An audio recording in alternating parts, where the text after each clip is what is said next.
নন্দীগ্রামে জিতবেন শুভেন্দু, এবার খাতা খুলবে সিপিএমও। ভোটবঙ্গে 7টা বাজারে চড়ছে দর। নন্দীগ্রামে শুভেন্দু অধিকারী এবার জিততে পারবেন তো? ভাঙ্গরের ফলাফলই বা কি? অভয়ার মা। পানিহাটির মানুষ ওকে কি জেতাবেন? আর অর্জুন সিং বামেরাও এবার খাতা খুলতে পারবেন তো, নাকি এবারও শূন্য? এ যেন টিভি চ্যানেলের টক শো। ভোটের ফলাফল বেরোতে আরো 1 মাসও বাকি নেই। তার আগেই রাজ্যে পরিবর্তন না প্রত্যাবর্তন, তা নিয়ে শহরের একাধিক 7টা বাজারে চলছে দর উঠানামা।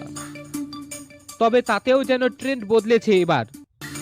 রাজ্যে ক্ষমতায় কে আসছে তার চাইতে লোক বেশি টাকা লাগাচ্ছেন আসন ধরে ধরে। যে সমস্ত আসনে হাড্ডাহাড্ডি লড়াই, সেগুলো ঘিরেই চলছে টাকা লাগানোর খেলা। এমনকি এক্ষেত্রে কার জনসভায় কতটা ভিড় হচ্ছে তার খবরও নিয়মিত রাখছেন তারা।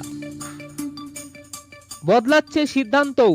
এখন আবারও চলছে আইপিএল, কিন্তু ভোটের বাজারে আইপিএল এ বাজিতে খুব একটা আগ্রহ দেখা যাচ্ছে না। প্রতিদিন নিত্য নতুন বাজি ধরার ট্রেন্ড আসছে ভোটকে কেন্দ্র করে। তবে রাজ্যে যে পুনরায় তৃণমূলে ফিরছে তা এক প্রকার নিশ্চিত প্রত্যেকেই। কলকাতার বড় বাজারের সোনাপচ্চি। ভোট এলেই এখানে ভিড় বাড়তে থাকে, সোনার কেনার নয় বরং বাজি ধরার। ভোট যত এগিয়ে আসে ততই জমে উঠে এখানে জুয়ার বাজার।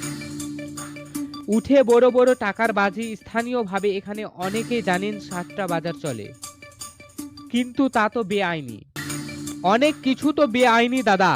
টাকা লাগাবেন কিনা বলুন, তা না হলে ভিতরে নিয়ে যাব। পুলিশ হয়রানি আছে, ধরপাকড়ও চলে, তবে ওই আর কি। প্রতিদিন নিত্য নতুন বাজি ধরার ট্রেন্ড আসছে ভোটকে কেন্দ্র করে। তবে রাজ্যে যে পুনরায় তৃণমূল ফিরছে তা এক প্রকার নিশ্চিত প্রত্যেকে।